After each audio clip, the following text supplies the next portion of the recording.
अस्सलाम वालेकुम दोस्तों, कैसे हैं आप? उम्मीद है आप खैरियत से होंगे। सुप्रीम कोर्ट ऑफ पाकिस्तान में इमरान खान की 9 मई के मुकदमात में जमानत का केस लगा हुआ था, लेकिन चीफ जस्टिस याया अफरीदी ने एक बार फिर इस समाअत को मुलतवी कर दिया। क्या हाफिज का खौफ है या कुछ और? क्योंकि गुज़िश्ता दिनों जनरल आसिम मुनीर ने जो इंटरव्यू दिया था सुहेल वड़ाइच को, उस हवाले से मैं आपको बता चुका हूं कि जनरल आसिम मुनीर ने दबे लफ्जों में यह शर्त रख दी थी कि अगर सदके दिल से माफी मांग ली जाए तो फिर कोई मामला आगे बढ़ सकता है। इससे कबल डीजी आईएसपीआर भी इस बात को वाजे कर चुके थे कि 9 मई पे माफी मांगे बगैर मामला आगे नहीं बढ़ सकते हैं। लेकिन अब चीफ जस्टिस याया अफरीदी की अदालत में लाहौर हाईकोर्ट का वो फैसला चैलेंज हुआ है जिसमें पंजाब पुलिस के 2 एहलकारों ने यह गवाही रिकॉर्ड करवाई थी कि 9 मई की साजिश को उन्होंने अपने कानों से सुना था। 7 मई वाले दिन जब यह साजिश की जा रही थी चक्री के मकाम पर और जमान पार्क में, ये दोनों पंजाब पुलिस के एहलकार वहां पर मौजूद थे, मौके पर मौजूद थे। लाहौर हाईकोर्ट में इन्होंने गवाही रिकॉर्ड करवाई और इन्हीं की गवाही को बुनियाद बनाकर लाहौर हाईकोर्ट ने इमरान खान की जमानत को मुस्तरद कर दिया था और अब ये case supreme court of Pakistan में चैलेंज किया हुआ है। ये जो दोनों गवाह थे पंजाब पुलिस के, इस हवाले से तहरीक इंसाफ ने बकायदा बड़ा दावा कर दिया है। ये जो वीडियो आपको नजर आ रही है, दावा किया जा रहा है कि ये वो एहलकार हैं जिन्होंने लाहौर हाईकोर्ट में गवाही रिकॉर्ड करवाई थी, निचली अदालत में भी गवाही रिकॉर्ड करवाई थी इमरान खान के खिलाफ, और इन्हीं की गवाही को बुनियाद बनाकर निचली अदालत जो थी और फिर लाहौर हाईकोर्ट, उसने उस फैसले को बरकरार रखा था। अब सुप्रीम कोर्ट ऑफ पाकिस्तान में पहले मैं जो है वो सुप्रीम कोर्ट ऑफ पाकिस्तान में जो कुछ हुआ है वो आपको बताता हूं और इन दोनों की गवाही भी आपको आखिर में मैं सुनाऊंगा। लेकिन सुप्रीम कोर्ट ऑफ पाकिस्तान में दोस्तों चीफ जस्टिस याया अफरीदी जो इस मुकदमे की समाअत कर रहे हैं, गुज़िश्ता रोज 20 अगस्त को जब इस केस की समाअत हो रही थी तो चीफ जस्टिस याया अफरीदी ने कहा था कि जो दस्तावेजात जमा करवाई गई हैं, जो इजाफी दस्तावेजात हैं, वो मैंने पढ़ी नहीं है, लिहाजा मुझे एक दिन की मोहलत दे दी जाए। चीफ जस्टिस ने वकील से मोहलत मांगी एक दिन की और 20 अगस्त तक ये केस मुलतवी कर दिया गया था। 20 अगस्त को जब ये केस की समाअत शुरू हुई तो बताया गया अदालत को, चीफ जस्टिस को, कि जो प्रोसिक्यूशन के जूनियर वकील हैं उनकी जानिब से कहा गया कि जुल्फिकार अब्बास नकवी जो कि प्रोसिक्यूटर हैं, उनको फूड पॉइजन हो गया है, लिहाजा वो अदालत में नहीं आ सकते। जो ये केस है इसको मुलतवी कर दिया जाए। प्रोसिक्यूशन के जो जूनियर वकील थे उनकी ये इस्तदा थी कि इस केस को अगले हफ्ते तक मुलतवी कर दिया जाए, लेकिन चीफ जस्टिस याया अफरीदी ने इसको एक दिन की मोहलत दी और 21 अगस्त तक इस केस को मुलतवी कर दिया।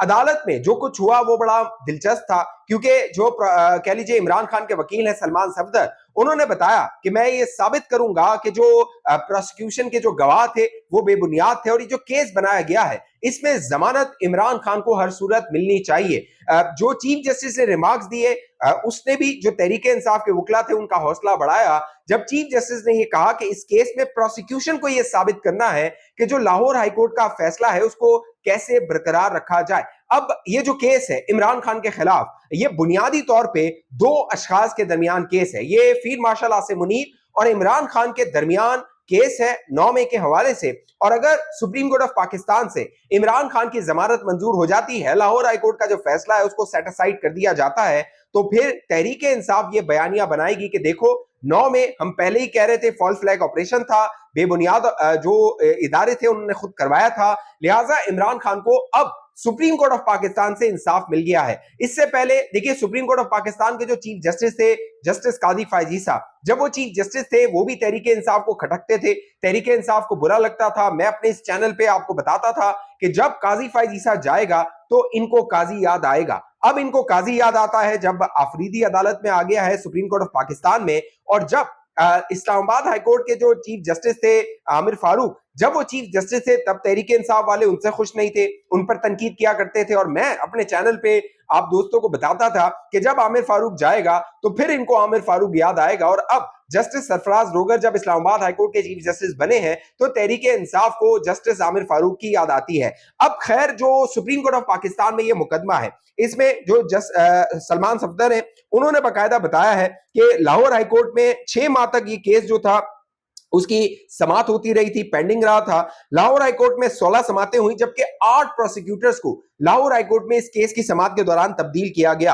अब जो सलमान सफदर साहब हैं, बज़ाहिर ये नजर आ रहा है कि अगर प्रोसिक्यूशन ये साबित नहीं कर सकती कि क्यों ना लाहौर हाईकोर्ट के फैसले को सेट असाइड कर दिया जाए, तो फिर इमरान खान को जमानत मिल सकती है। लेकिन मौजूदा हालात में जब इस्टेब्लिशमेंट एक कह लीजिए कि नुक्ता नजर रखती है, इस्टेब्लिशमेंट ये समझती है कि जो रियासत में खराबी है, फसाद है, उसकी जो जड़ है वो इमरान नियाजी है, और इमरान खान जब से जेल में है, रियासत को ये लगता है कि पाकिस्तान के जो हालात है वो बेहतरी की जानिब जा रहे हैं, तो फिर इमरान खान का बाहर आना इतना आसान नहीं लगता है। और अगर इमरान खान को जमानत मिल भी जाती है तो दूसरे कई ऐसे मुकदमात हैं जिसमें इमरान खान को धर लिया जाएगा, और इमरान खान के बाहर आने के इम्कानात का जो मुस्तकबिल करीब है उसमें तो नजर नहीं आ रहे। इसीलिए अब इमरान खान अडियाला जेल से जो बड़े फैसले कर रहे हैं, देखिए जो बाहर क़यादत थी तहरीक इंसाफ की, उसको 9 के मुकदमात में सजाएं हो गई, और उन सजाओं के बाद उनको नाअहल डिक्लेयर कर दिया गया।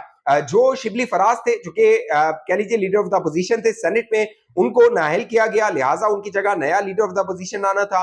कौमी असेंबली में जो उमर अयूब है वो लीडर ऑफ द अपोजिशन थे, उनकी जगह नया लीडर ऑफ द अपोजिशन आना था। लिहाजा अब इमरान खान ने अडियाला जेल से अपनी हिकमत अमली का ऐलान करते हुए जो महमूद खान अचकजई हैं उनको कौमी असेंबली में लीडर ऑफ द अपोजिशन तैनात कर दिया है, और सेनेट में आजम सवाती को लीडर ऑफ द अपोजिशन तैनात कर दिया है।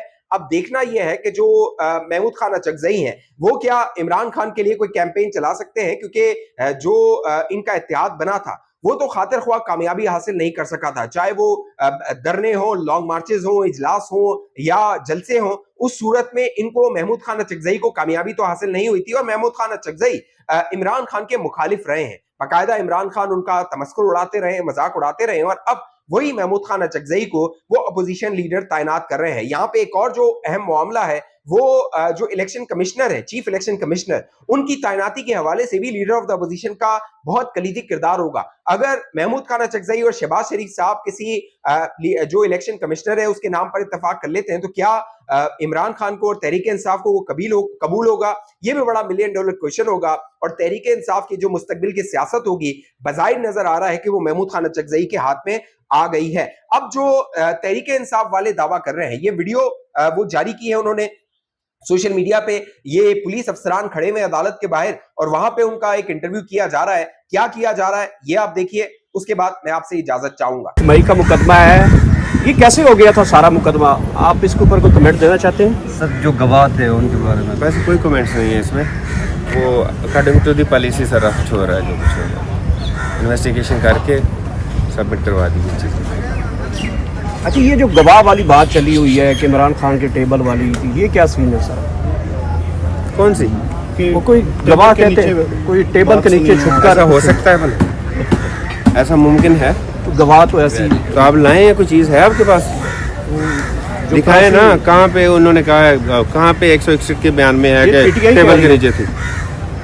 पीटीआई आप लोगों के इल्जाम लगा, सारा झूठ का बलंदा है। कौन उनमें सच्चा आदमी है? लाएं सामने, आए ना मेरे सामने बात करें कि टेबल के नीचे थे या सोफे के पीछे थे, लाएं, उसके बाद बात करें। आप बता दें सर। हकीकत नहीं, जो हकीकत है वो कोर्ट ने डिसाइड कर दी है, जो हकीकत थी कोर्ट ने डिसाइड कर दी है। मेहरबानी करें। मीडिया पे ना इस हवाले से आप दोस्तों की जो भी राय नीचे कमेंट कीजिए। अब तक ये चैनल आपने सब्सक्राइब नहीं किया, जरूर सब्सक्राइब कीजिए, साथ घंटी का निशान उसको दबाइए, वीडियो को लाइक कीजिए, शेयर कीजिए, फेसबुक पे देखने वाले दोस्त पेज को लाइक फॉलो कीजिए। अगली वीडियो तक मुझे इजाजत दीजिए, अपना ख्याल रखिएगा।